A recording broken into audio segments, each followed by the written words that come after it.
Hey, this is Michael Bendner, and this is the Christian Left vlog post news.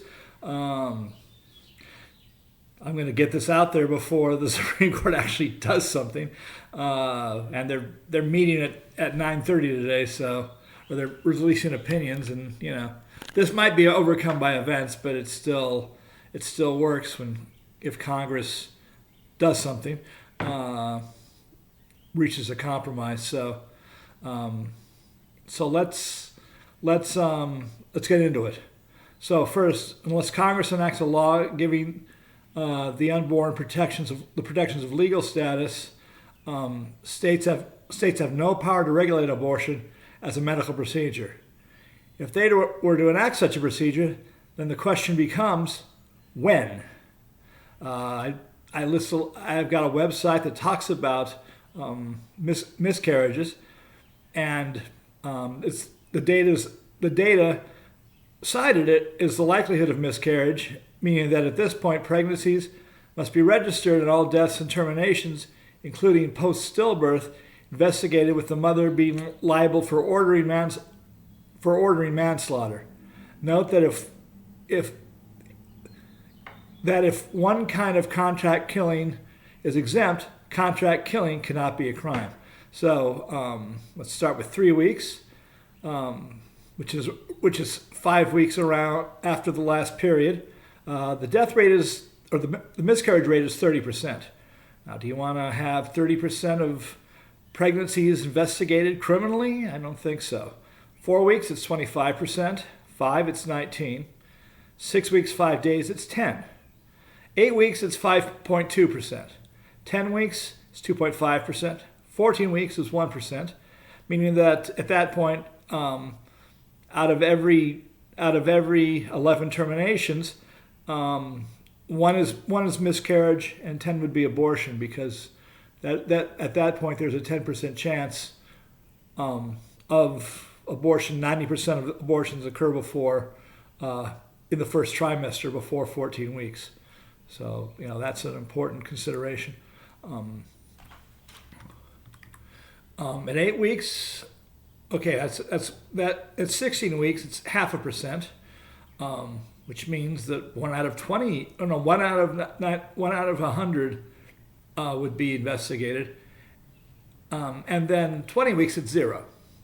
So, and then we go to survivability. At 23 weeks and before, more than half of fetuses when born die, and those that don't die will be damaged for life. At 24 weeks, 60% survive. Of those that do, 40% have permanent injury. Survival requires NICU support in all these cases. Note that morally, such support is considered extraordinary and therefore morally optional. So, fetal hospice is definitely allowed at that point. 26 weeks, 68% survive, and 20% have health problems. The cited range is 60% to 70%.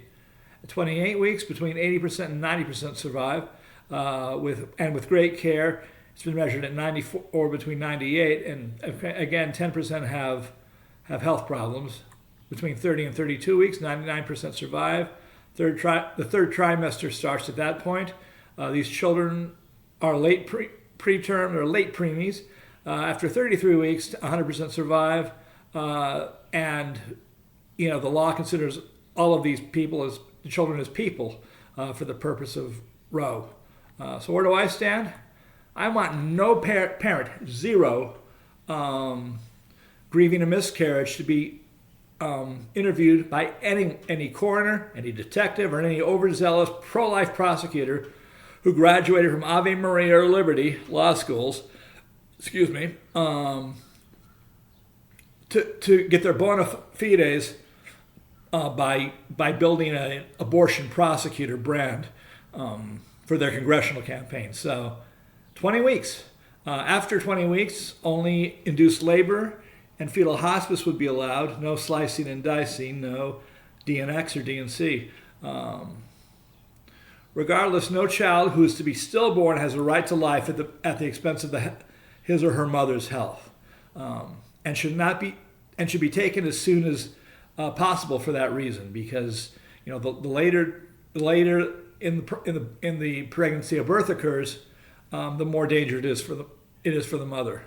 Of course, if one of the 5 Alito justices changes their mind, any kind of abortion regulation must come with full support of Build Back Better as a pro-life issue, except that the child tax credit must be high enough that child support is never required in a divorce or separation, and the minimum wage must be high enough so that no one will be trying to live on their child tax credits alone.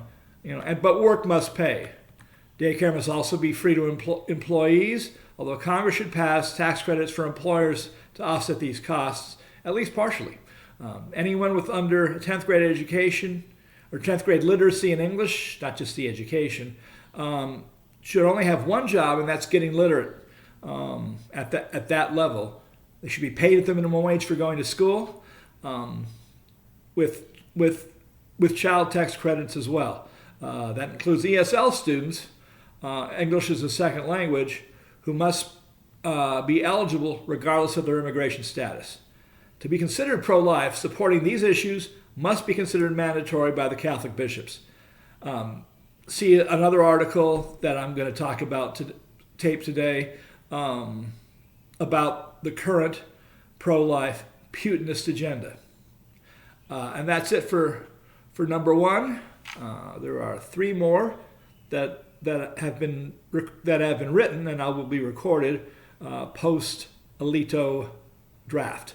So, or whatever intern or law clerk is what they're called, wrote and probably released. So, you got to have your 15 minutes, even if they don't say who you are. So that's it for this one. We'll go to the next.